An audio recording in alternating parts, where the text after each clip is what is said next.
प्यारे बच्चों, मैं अहमद तंजीम MSI इंटर कॉलेज गोरखपुर से आज आपका माध्यमिक शिक्षा विभाग उत्तर प्रदेश की कक्षा 12 जीव विज्ञान की ऑनलाइन कक्षा में स्वागत करता हूं। बच्चों, ये आपका नया सत्र है और पिछले सत्र में यानी कक्षा 11 में आपने जीव विज्ञान में 5 यूनिट देखे थे, 5 इकाइयाँ देखी थी।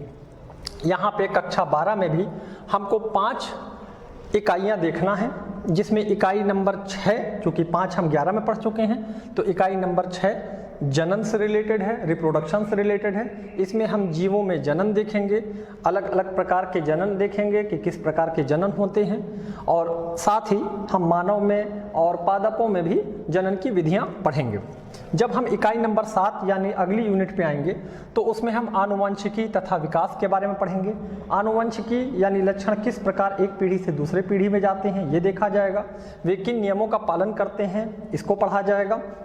साथ ही जीन अपने आप को एक्सप्रेस कैसे करते हैं, यानी जो मेंडल के कारक हैं वो अपने आप को किस प्रकार एक्सप्रेस करते हैं, किस प्रकार वो लक्षणों को निर्धारित करते हैं, इसको भी इसी यूनिट में पढ़ा जाएगा। और साथ ही जीवन की उत्पत्ति किस प्रकार हुई है और जैव विकास किस प्रकार हुआ है, वो भी हमको इकाई नंबर 7 में देखने को मिलेगा।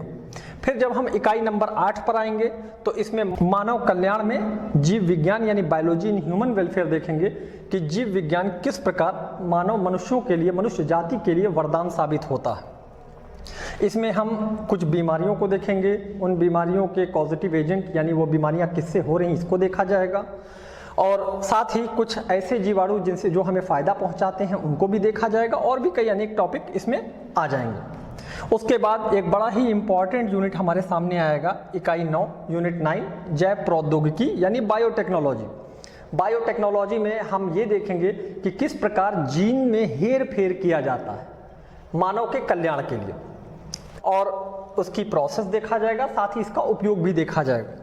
और अंत में हमको पारिस्थितिकी यानी इकोलॉजी पढ़ना होगा। इकोलॉजी हमारे वातावरण से रिलेटेड है, हमारे चारों तरफ जो भी जैविक और अजैविक कंपोनेंट्स हैं, घटक हैं, उनको देखा जाएगा, वो आपस में किस प्रकार रिलेटेड हैं। और साथ ही पारिस्थितिकी से रिलेटेड कुछ और इम्पॉर्टेंट टॉपिक इस यूनिट में देखेंगे।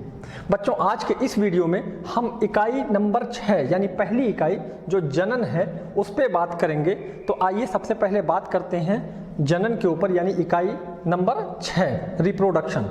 बच्चों, इस यूनिट में हमारे पास 4 चैप्टर हैं जो हमको पढ़ना होगा। अध्याय 1 जीवों में जनन, रिप्रोडक्शन इन ऑर्गेनिज्म, जिसमें हम अलग अलग जीवों में देखेंगे कि रिप्रोडक्शन किस प्रकार होगा। ये एक तरह का इंट्रोडक्शन है, जिस इंट्रोडक्शन में हम जीवों में जनन को स्टडी करेंगे, देखेंगे। साथ ही अध्याय 2 में हम पुष्पों पादपों में लैंगिक जनन यानी sexual reproduction in flowering plants, और उसको देखा जाएगा।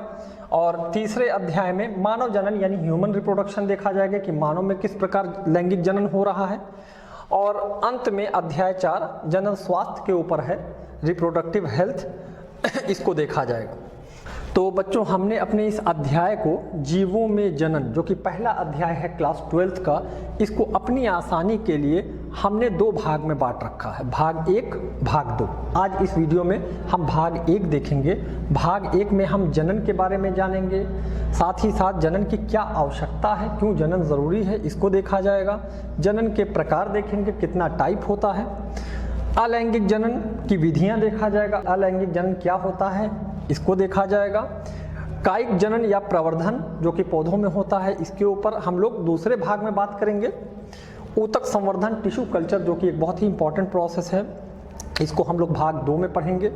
और साथ ही लैंगिक जनन का एक परिचय देखा जाएगा इस चैप्टर में, ताकि जब अगला चैप्टर आए तो हमको एक आइडिया बना रहे कि लैंगिक जनन क्या होता है और उसकी क्या प्रक्रिया है। तो बच्चों, आज के इस वीडियो में भाग 1 में सबसे पहले बात करते हैं जनन की। जनन क्या होता है?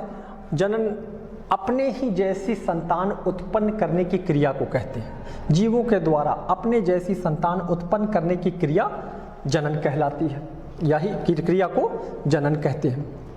और जनन से जो माता पिता हैं या जो पैतृक जीव है वो अपनी जैसी संतान उत्पन्न करता है और अपने आनुवंशिक लक्षणों को आने वाली पीढ़ियों में स्थानांतरित करता है। इसी वजह से मनुष्य के बच्चे मनुष्य के जैसे ही होते हैं। हाथी का बच्चा हाथी के जैसा होता है, चूँकि जनक पीढ़ी अपने लक्षणों को अगली पीढ़ी में स्थानांतरित करते हैं और आनुवंशिक लक्षणों का स्थानांतरण डीएनए यानी डीऑक्सी राइबो न्यूक्लिक अम्ल, जिसको आप क्लास 11 में पढ़ चुके हैं, के द्वारा संपन्न किया जाता है। तो जनन अपने ही जैसे संतान उत्पन्न करने की क्रिया को कहते हैं। और ये जनन क्यों आवश्यक है? ये जनन अगर ना हो तो क्या होगा? जनन इसलिए आवश्यक है क्योंकि इससे जीवों की संख्या में वृद्धि होती है और उनकी पृथ्वी पर निरंतरता बनी रहती है, उनकी जाति बनी रहती है। आप खुद सोच लीजिए, अगर जनन ना हो तो क्या वो जाति पृथ्वी पर रहेगी? नहीं। तो जीव जगत में अपनी जाति की निरंतरता को बनाए रखने की क्रिया जनन कहलाती है। साथ ही जनन से जीवों में विभिन्नताएं उत्पन्न होती हैं जो जैव विकास का आधार है। इसके ऊपर हम आगे बात करेंगे कि हर प्रकार के जनन से विभिन्नताएं नहीं उत्पन्न होती हैं। जब अभी हम आगे देखेंगे तो जनन को दो भाग में बांटेंगे, अलैंगिक जनन, लैंगिक जनन। वहाँ हम देखेंगे कि लैंगिक जनन से विभिन्नताएं आएंगी और ये विभिन्नताएं जैव विकास का आधार बनती हैं और ये आने वाले समय में नई नई पीढ़ियों का विकास करती हैं। और विभिन्नताएं जीव की जाति को उत्तरजीविता प्रदान करती हैं। तो इस प्रकार जनन क्यों आवश्यक है? क्योंकि इससे पृथ्वी पर जीवों की निरंतरता बनी रहती है, संख्या में अपनी वृद्धि करते हैं और ये जो है जैव विकास कराती है। इसमें विभिन्नताएं आएंगी जो जैव विकास का आधार है, साथ ही उत्तरजीविता प्रदान करती है। जनन को दो भागों में बांटा जाता है। अगर जनन केवल एकल जीव के द्वारा हो रहा है, यानी एकल जीव संतान उत्पन्न करे, तो इस प्रकार के जनन को अलैंगिक जनन या एसेक्सुअल रिप्रोडक्शन कहा जाएगा, जो कि निम्न वर्ग के जीवों में पाया जाता है। लैंगिक जनन सेक्सुअल रिप्रोडक्शन, अगर दो जीव द्वारा संतान उत्पन्न किया जाए तो इस प्रकार के जनन को सेक्सुअल रिप्रोडक्शन या लैंगिक जनन कहा जाएगा। इस वीडियो में आज हम अलैंगिक जनन की बात करेंगे, इनकी अलग अलग विधियां देखेंगे। साथ ही जब इस चैप्टर का अंतिम भाग आएगा तो लैंगिक जनन का एक छोटा सा इंट्रोडक्शन देखा जाएगा। तो बच्चों, अगर अलैंगिक जनन की बात करें जिसमें एकल जीव संतान उत्पन्न कर रहा है, तो अलैंगिक जनन ऐसा जनन जिसके अंतर्गत केवल एकल जीव संतान उत्पन्न करता है अलैंगिक जनन कहलाता है। यानी केवल एक जीव की ही जरूरत है और वो जीव संतान उत्पन्न कर रहा है। इस प्रकार के जनन में युग्मक का निर्माण नहीं होता है, कोई युग्मक नहीं बनेंगे, कोई फर्टिलाइजेशन नहीं होगा, युग्मनज नहीं बनेंगे, जाइगोट नहीं बनेंगे। संतान जीव पैतृक जीव के समान होता है, जो भी संतान बनेगी वो पूरी तरह से पैतृक जीव के समान होगी, इसीलिए संतान जीव को क्लोन कहा जाता है। तो ये शब्द हम लोग बार बार प्रयोग करेंगे और यह जनन निम्न वर्ग के जीवों में ही पाया जाता है। तो अब अगर हम अलैंगिक जनन की विधियों की बात करें तो अलैंगिक जनन निम्न प्रकार के जीवों में कई प्रकार से होता है। द्विखंडन, बाइनरी फिशन, दो फिशन टूट जाना, यानी जब एक पैतृक जीव विखंडित होकर के दो जीवों में टूट जाए तो इस प्रकार के जनन को द्विखंडन कहा जाएगा। एक कोशिकीय जीव का शरीर समसूत्री कोशिका विभाजन द्वारा, समसूत्री जिसमें गुणसूत्र की संख्या में परिवर्तन नहीं होगा, जो पैतृक में गुणसूत्र होंगे जितने उतने ही संतति में भी गुणसूत्र पाए जाएंगे। तो एक कोशिकीय जीव का शरीर समसूत्री कोशिका विभाजन के द्वारा दो संतति जीवों में खंडित हो जाता है। उदाहरण के तौर पर अमीबा, जनक अमीबा एक और इसके दो संतति। पैरामीशियम, जनक पैरामीशियम खंडित होने के बाद दो संतति। युगलिना एक और खंडित होने के बाद दो युगलिना। तो जब कभी एक कोशिकीय जीव का शरीर खंडित होकर के दो जीवों में बढ़ जाए तो इस विधि को द्विखंडन कहा जाता है। द्विखंडन जनक अमीबा का उदाहरण दिया गया है, अमीबा का उदाहरण दिया गया है। पैरामीशियम में जो द्विखंडन हो रहा है, इसमें जो काट हो रही है, जो सेल डिवाइड हो रहा है वो हॉरिजॉन्टल है यानी क्षैतिज। और युगलिना में जो द्विखंडन हो रहा है, इसमें जो काट बन रही है, जो सेल बट रहा है, ये अनुदैर्घ्य काट है यानी वर्टिकली डिवाइड कर रहा है और दो सेल का निर्माण हो रहा, दो कोशिका का निर्माण हो रहा। तो द्विखंडन में एक जीव, पैतृक जीव दो संतति जीवों में टूटता है और इस क्रिया को द्विखंडन कहा जाएगा।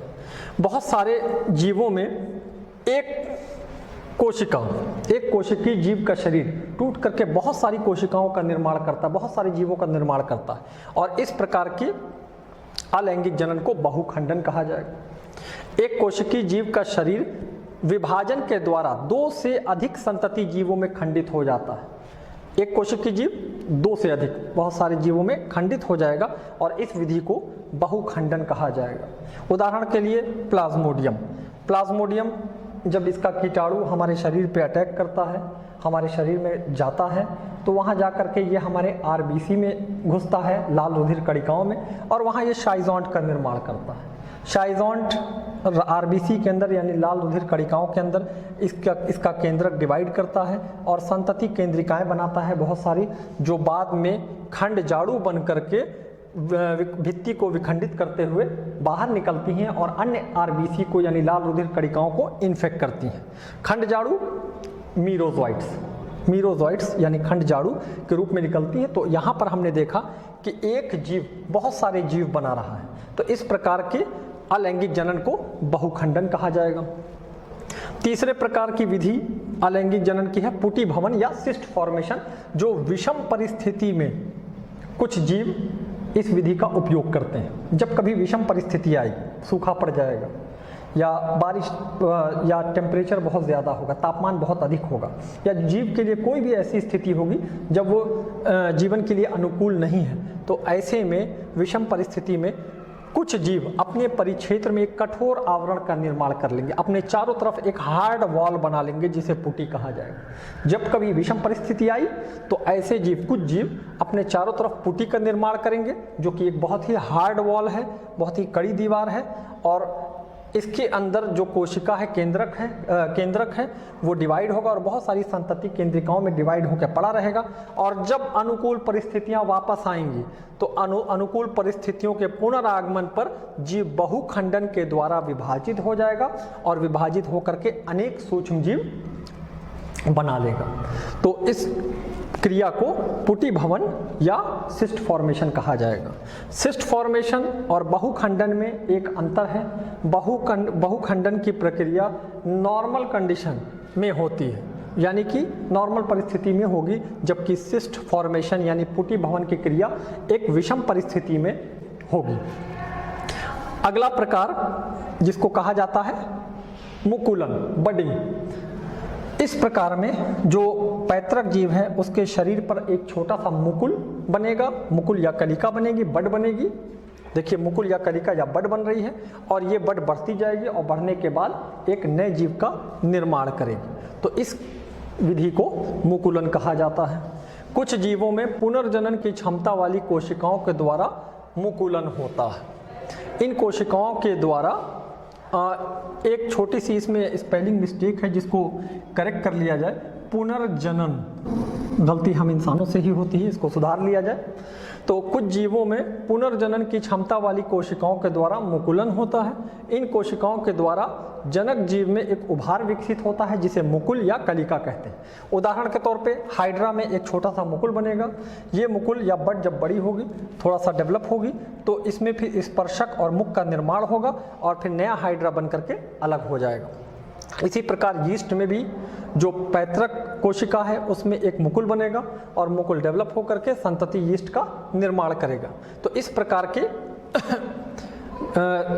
की विधि को, अलैंगिक जनन की विधि को मुकुलन कहा जाता है।